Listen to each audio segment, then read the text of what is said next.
Hi everybody, my name is Paul Garrard. I'm a student loan consultant for the American Dental Education Association, ADEA. Thank you very much for your interest in this presentation on financing your dental school education.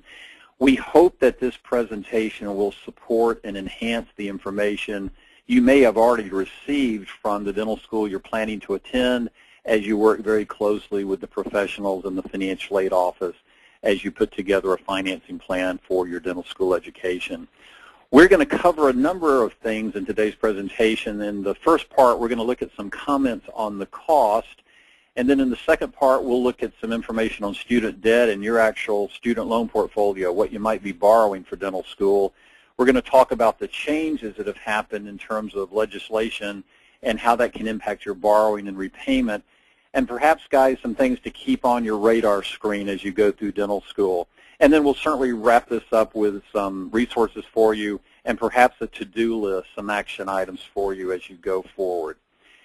As we go through this presentation, some things to put out on the table just to kind of put in the back of your mind to be thinking about. First of all, while we would encourage you to lean on the financial aid office and ADEA for information on how these programs actually work, we'd also encourage you to talk to your colleagues, talk to those folks who are already in dental school, and if you can find some folks, talk to some folks who are out, who are actually in a residency or postdoctoral program, or perhaps have already started their practice, and talk to them about how they finance dental school and especially what they did about repayment of student loans. And what we think you'll find is they'll share with you some things they wish they had done differently, and they'll also share with you some things that actually work for them. So get the details on the programs from the financial aid professionals and the financial aid office and from ADEA and the Go Dental site, but talk to your colleagues about how they pull this off. Always a good idea. We think you're going to see, and you may already know about this, a shift or continued shift of moving the responsibility of paying for dental education to you guys and away from the federal government. And that's just been a trend that continues, and we'll talk about a couple of examples of that a little bit later. We hope that this information will help reduce the influence that the debt may have that you take out in dental school toward your career decisions, whether or not you want to do a residency or postdoctoral program, and then what kind of practice you get into. So that's part of the reason for doing these workshops. We think you may also find that the complexity of repayment is almost as much of a concern as how much you may have to borrow. So the better you do, the better job you do of educating yourself on how all this stuff works, the better off you'll be when you graduate. The student loans are really but one piece of the financial picture, and as you get a better understanding of how your loans work, that may help you when you graduate and you are perhaps trying to borrow money to start a practice or buy into a practice, or perhaps trying to borrow money for a mortgage, etc. So your student loans are but one piece of your financial picture, an important piece, but only one piece of that overall financial plan, if you will. And you're going to hear constant references about working with the financial aid office. Remember, dental school is 4 years, and repayment can take longer than that. And so you're going to be establishing a long-term relationship with the financial aid office, and hopefully you remember this from the dental school guide provided by ADEA, but we encourage you to think about the big picture, how to finance the full dental school degree, but you're going to be applying for financial aid every year, and so you're going to be working with the financial aid office on an annual basis. So get that relationship going early and keep it strong. Okay, part one today, we're going to look at some comments on the cost as part of our agenda. And pretty much any time I've talked to any degree students about the cost of their degree, there are three categories: opportunity cost, out-of-pocket cost, and financing cost. We're going to talk about the latter two in this workshop. But as you probably know, opportunity costs are the lost income that you're giving up, or the income you're giving up by going to dental school for 4 years. And if you were already working or you are currently working, it's the income you're going to be giving up by giving up your job. Now, hopefully you've heard that dental school, your career is going to be one where you should do very well financially, and that may be one of the reasons you're interested in dentistry. So we're not going to talk about opportunity costs, but they certainly are part of the overall equation. We're going to look mainly at out-of-pocket cost and financing costs. So let's take a look at those right now. What you should be seeing is a sample first-year cost of attendance, and notice all the different categories: tuition and fees, insurance, medical insurance, an allowance for books and supplies, your living expenses with room and board, transportation, and then personal and miscellaneous. And in this particular example, and this is just, guys, a sample, we come up with about close to $60,000, $59,600.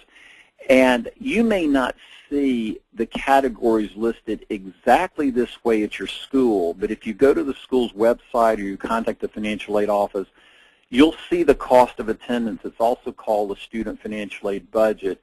You'll see something that looks similar to this. Now notice I've now highlighted 3 categories: room and board, transportation, personal, and miscellaneous. And you're probably way ahead of me here and probably know why I did that. That's because when you look at your budget, there's some items you have no control over, and there's some items that you do have control over. And in this particular case, with these particular numbers, about a third of this budget is in areas that you would have some control over. And it's important that you know what this figure is at the school you're attending, because if you know how much you should be required to be living on each month and you can get in under that budget, not only is it going to mean you borrow less, but it means you will repay less. So guys, the takeaway here is when you look at the cost of attendance, find out what it is at your school. Find out what the monthly living allowance is, and then try to get in under it if at all possible. And nobody's going to preach at you about this, but one of the reasons it's important to do that and to find out what the living allowance budget is that your ability to budget now and in dental school is going to help drive your repayment strategy, and guys, help protect your choices in practice, including residency and postdoctoral programs. And here's an example. I'm going to show you some figures in a moment about repayment plans, and you'll see that one of the repayment options available to you is to take your loans and spread them out over 25 years. Well, you're probably also well ahead of me on this. At the current interest rates, I don't know too many folks who would want to hang on to a student loan portfolio at 6.8% and 7.9% for 25 years. But you might initially choose an extended repayment plan to help you finance a mortgage or to borrow money to buy into a practice by using that to show a lower monthly payment to your financing company. That's different from somebody who feels forced into an extended repayment plan because they have built up a lot of consumer debt or other obligations in dental school, and when they get out, they want to pay it in a shorter 10-year period of time, but they can't afford to because they have all this other stuff they've got to address, like consumer debt, etc. So the better you learn to budget now, it's going to help preserve your choices later on. So that's a little quick look at out-of-pocket costs. Let's look now at financing costs. And guys, this is where we talk about the real cost of borrowing those student loans. You're going to have to borrow, many of you will have to borrow for dental school. As you can imagine, there's several factors that influence what you're going to pay on those loans. First and foremost, obviously, the interest rates. And on federal Stafford loans, hopefully you've heard, it's a 6.8 fixed rate. If you go to Grad Plus loans, which we'll look at in a moment, those are at 7.9% fixed. But another factor is whether the loan has what's called a subsidy. Is it interest-free during school and during any kind of a grace period, or is there a lack of subsidy? And hopefully you've heard that it's usually the latter. The majority of the loans, and for many of you, all the loans you borrow in dental school are going to be accruing interest along the way. So you look at interest rates, you look at is there a subsidy or lack of subsidy, and then you also look at what's called interest capitalization. This interest that's building up during school, during your 4 years of dental school, at some point your loan provider is going to take that and add it back to the principal of your loan. And that's what causes some of these horror stories in terms of the debt getting to be so high. So know what the interest rates are. Be sure you know if your loan has a subsidy or not, and don't expect them to have one. There are very few that do. And then know the capitalization policy, how often that's going to happen. Now, something else, the repayment strategy and the repayment plan that you choose. If you choose an extended plan and stay in it, you're going to pay a lot more than one of your colleagues who borrowed the same amount but who gets into a 10-year plan and maybe aggressively pays the loan down.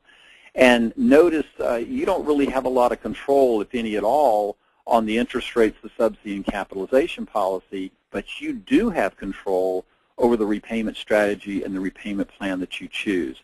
So financing costs is very important. Look for ways to reduce what you borrow. We talked about that with budgeting, and ways to reduce your repayment costs. And here's some maybe common sense ways you might be able to do that.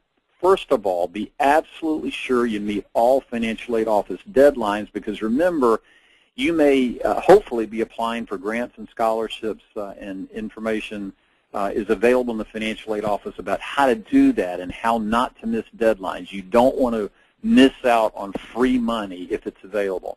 Keep your consumer debt in check. We've already talked about that. And if you have a family member or significant other or spouse or partner who's indicated an interest in helping you in dental school, but they say they just can't pay tuition, but if there's an interest in helping you, see if maybe they could pay the interest on one of your loans, even for 1 year, as it accrues, because what that does, guys, that effectively turns that loan into a subsidized loan for that period of time. So if anybody's offered to help, that might be a way that they could. Use caution with private loans. We're going to talk about private loans here in just a moment. Budget wisely and borrow responsibly. We've already mentioned that. And this is jumping way ahead here, but when you get out, if you have different loans at different interest rates and you start aggressively going after your loans, which many of your colleagues who graduated do, you can actually start targeting that additional money on your worst loan. For example, if you've got if you've got a monthly payment of a couple of $1,000s on your student loans, and you're in a position to overpay, be sure you target that overpayment on a loan like Grad Plus, if you have a Grad Plus, because that's a higher interest rate. So long story short, control what you can control, and these are just some ways to take a look at reducing your cost. Now in part 2, we're going to start looking at student debt and some changes and things to keep on the radar screen, and some resources and action items for you. So let's take a look at the kind of loans you may have for dental school. You see a list here with 2 highlighted in red, and that's not to necessarily encourage you to take these out. It's just that for the majority of dental school students who borrow, their borrowing is going to come in Federal Stafford and then Federal Grad Plus. And what many of your colleagues do is they get as much as they can in the Federal Stafford loan program, and then if they need more money, they go to what's called the Federal Grad Plus. And remember, Stafford is at 6.8 fixed rate. The Federal Grad Plus is at 7.9% fixed rate. Contact the financial aid office about what are called campus-based loans. These are loans like Federal Perkins, Health Profession student loans, loans for disadvantaged students, and some schools have their own loan programs. And these are called campus-based because the school acts as the lender. Not all schools participating in these programs, but check with your aid office because they may. And then we have private loans listed because some dental students are still interested in private loans, and again, I'm going to talk about the differences between federal and private in a moment. Notice that there's an asterisk beside Stafford, Grad Plus, and Perkins. These loans can be referenced on what's called the National Student Loan Data System at nslds.ed.gov. If you're sitting there thinking, okay, well, then you're going to hear me say this when we wrap this up, one of your action items is to do an inventory of your current borrowing if you already have student loans, and you can do that on the NSLDS site. This is just, guys, a federal database or federal repository that your loan servicers feed into to help you get a one-stop kind of shopping or one-stop snapshot of all the borrowing you already have. So you get a cumulative running total of all your Stafford, Grad Plus, Perkins, and consolidation loans. If you have those, you'll always see those on NSLDS. And guys, you'll see them regardless of the status and whether they've been paid in full or they've been moved to another company and maybe another loan servicer. NSLDS is a great place to see all your federal borrowing, Stafford, Grad Plus, Perkins, and consolidation in one place. Also, if you're wondering who your servicers are, and maybe you've been getting information on that or that happens while you're in dental school, If you go to NSLDS and you click on the number to the left of each loan when you first get your listing of loans, you'll get a back page that gives you information on who your loan servicer is. So NSLDS is a great place to do kind of an inventory of your federal borrowing. Now, private and institutional loans are not on NSLDS. You're going to be needing to go to your own papers and disclosure statements and copies of promissory notes for information on those. But NSLDS, be sure you bookmark that site. It's a great place to get information on your loans. Now, some things about the borrowing for dental school graduates. Hopefully you've heard this.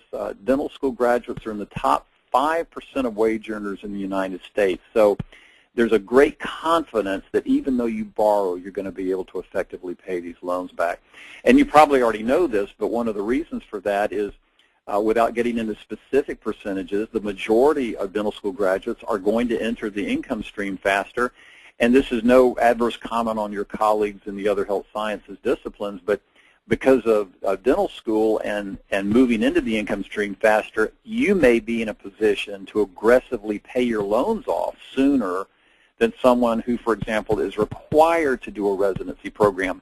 You may choose to do a residency. You may even choose to do a postdoctoral program, but many of you will be getting into the income stream faster and be in a position to aggressively pay the loans down sooner. Now, some additional comments on the debt. Some kind of sort of good news, actually. In the class of 2011, 1 in 5 graduated with either no debt at all or had educational debt well under the national average for dental school graduates at under $80,000. And the gauntlet has been laid down, if you will. Your colleagues who graduated have a great track record for repaying their student loans, and the same is certainly going to be expected of you. So, again, borrow responsibly, but keep in touch with the financial aid office about your repayment options, because your colleagues have set a great track record for you here. Something else about your debt, and hopefully you already know this, you can fund the entire cost of your dental education with federal funds, no private loans needed at all, because once you max out on federal Stafford loans, you can borrow up to the full cost of attendance with Grad Plus, and that is regardless of what the cost of attendance figure is at your school. A few more things. Multiple repayment options are available on your federal student loans, including plans that are tied to your income. So if you don't quite get the income you'd like right out of the gate and your debt is pretty high, you may be eligible to start repaying with a program tied to your income. There are multiple loan repayment programs available where, in exchange for service, organizations like the National Health Service Corps, NIH, and the Indian Health Service will help repay for you part of your debt. And then there is a program, forgiveness program called the Public Service Loan Forgiveness Program that you may be eligible for if you're willing to go into 10 years of nonprofit or public service work, and your financial aid office can help you with these programs. So lots of options for you to consider, but remember, borrow responsibly, because you don't want to use any of these options as an excuse to borrow more than you really need. Speaking of which, let's take a look at right now what about $180,000, which is very close to the mean debt for the class of 2011. Let's take a look at what it would look like in terms of repayment. And guys, the assumptions I'm using here are max of $162,000 in unsub Stafford at a 6.8% rate, and the remainder with Grad Plus, evenly split over 4 years of dental school at 7.9%. On a standard 10-year plan, you're looking at about $2,500 a month. Now, is that something you could afford, or your colleagues who just graduated could afford? Obviously, that depends on a lot of things, but that's what a standard 10-year payment amount would look like, and it'd be close to $300,000 if this graduate took that long to pay the loan off. Remember, there's no penalty for early payment, so the figure does not have to be quite that high. Well, what if this same borrower said, I can't handle that, I need to look at an extended 25-year plan? The payment drops by about $1,000, but obviously the total repayment goes up.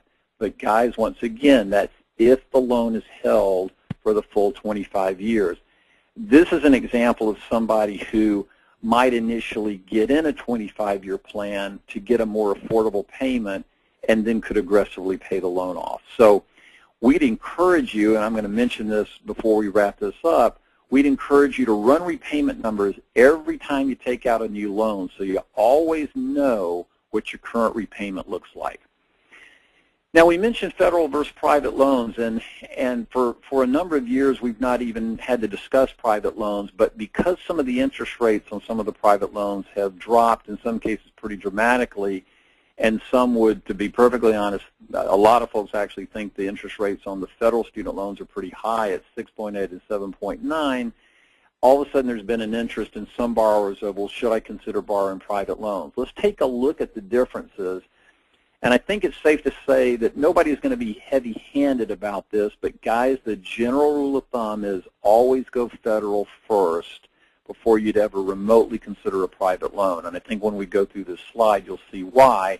We'd also encourage you to always talk to the financial aid officer if you have any interest in a private loan. Federal loans have fixed rates, and with private, although there's some lenders who are offering fixed rate loans, the majority of private loans are still variable, and while they may sound low, in many cases they have no cap, or the cap is way up at something like 18%. And remember how long you could have these loans, 4 years of dental school, and then if you do a postdoc or residency program, it could extend it beyond that. Probably one of the biggest differences is there are multiple repayment and postponement options available on federal loans. Guys, much more flexibility here when compared with private loans, and that's one of the things to really take note of. Also with federal, as we mentioned, between a combination of Stafford and Grad Plus, you can borrow all the way up to your cost of attendance, would never need a private loan. And with private loans, there tend to be borrowing limits, not only on an annual basis, but on a cumulative basis as well. There's a national database that's kept for your federal, Stafford, Grad Plus, and Perkins loans and consolidation loans. There's no such thing with private loans. So kind of sort of easier to track the federal loans than it is your private. Minimal credit check, and there are pros and cons to that, but with terms of federal loans, the only credit check that's done is on a Grad Plus loan, and that's with a relatively easy credit ready check. And then on the private loans, it's a credit-worthy check. It says credit-ready there, but a credit-worthy check, and this is where your private loan company might be looking at your credit score or the credit score of a credit-worthy cosigner if, in fact, you bring on a credit-worthy cosigner. The financial aid officer certifies the federal loans. The financial aid officer does not necessarily have to sign off on a private loan if it's what's called a direct-to-consumer loan. Most of the private loans, your financial aid officer will need to sign, but occasionally you may get marketed by a company that basically says you can do this private loan and you're the only one who has to sign it. Be very cautious about direct-to-consumer private loans. Federal loans are eligible for consolidation, and there are very limited options for consolidation on private loans. And the last thing is the federal direct Stafford and direct Grad Plus and direct consolidation loans are eligible for the Public Service Loan Forgiveness Program, and guys, that's just not the case with a private loan. So hopefully what you see here is that the options are much better for you, much more flexibility with federal loans as opposed to private. And once again, if you have some concerns about this and you're thinking about a private loan, we would really encourage you to talk with a financial aid office. Now let's talk quickly about some changes and some things to kind of keep on your radar screen as you matriculate into dental school and go through dental school. Hopefully you've heard that there is no subsidy on new Stafford loans, and this is for Stafford loans for enrollment periods on or after July 1, 2012. If you're starting dental school and you already have a subsidized Stafford loan, there's no change to that loan. It's going to be interest-free during dental school and during the grace period if you still have the grace period on that loan. There are just no new subsidized Stafford loans. Nothing you can do about that, but that's all the more reason for you to borrow responsibly, because now all your Stafford borrowing is going to be in an unsub program. There are no discounts for timely payment. It used to be that you could get a small discount for paying your loans on time, and that's not the case anymore. There have been a number of changes to the income-related plans. These are the plans that you might be interested in. It's the standard, graduated, and 25-year extended plan we looked at are not plans that you can afford right out of dental school. Nothing you really need to do about that now other than just keep on the radar screen to work with the financial aid officer to be sure you understand how the income-related repayment plans work or could help you. I've mentioned here Direct Stafford and Direct Grad Plus. Guys, this simply means that all the Stafford and Grad Plus borrowing you do in dental school, the loans are going to come directly from the federal government, and the Department of Education will be serving as the lender on behalf of the federal government. So you're going to see a reference to Direct Stafford and Direct Grad Plus.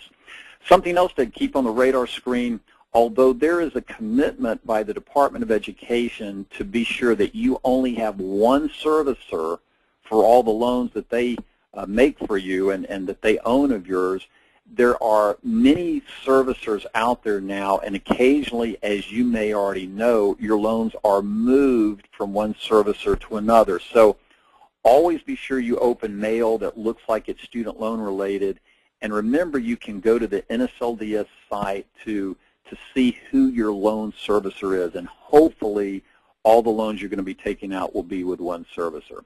And then we mentioned already private loans tend to be back in play because some of the interest rates are really pretty low, at least initially, and some folks have been interested in, is this something I should consider? Once again, talk to the financial aid folks about private loans if you have any interest there. The last thing we want to do is look at some resources and action items for you. And in terms of resources, we continue to mention the financial aid office, certainly ADEA at the ADEA.org site, and a new website now for ADEA, and the GoDental.org site, which is where you're watching this video. Lots of stuff there to help you out. Well, first of all, we'd encourage you to do an inventory of the current loans you may have outstanding. If you've borrowed from undergrad or post-bac, as we discussed for your federal loans, do an inventory by going to the NSLDS site, and that will give you a listing of any Stafford, Grad Plus, Perkins, or consolidation loans you may already have. Be sure to pay down consumer obligations. Remember, your consumer debt, your credit card payments, things like that cannot be added to your financial aid budget. You can't borrow federal funds for that. We'd encourage you to project your borrowing needs each year and go ahead and run some estimated repayment numbers so you have an idea along the way not only what you're going to be borrowing, but what it's going to look like when you graduate and enter repayment. Go ahead and start sharpening your budgeting skills, because remember, the better job you do of reducing your cost of attendance while you're in dental school, the less you're going to have to borrow. If you have family members, a spouse, a partner, a significant other who's talked to you about possibly helping while you're in dental school, talk to them about the possibility of paying the interest on one of your loans at least for a year while you're in dental school. That will certainly help reduce what you repay. And very important, as we've said all along, be sure to establish contact with the professionals in the financial aid office. You'll be working with them for 4 years, and they're delighted to help you.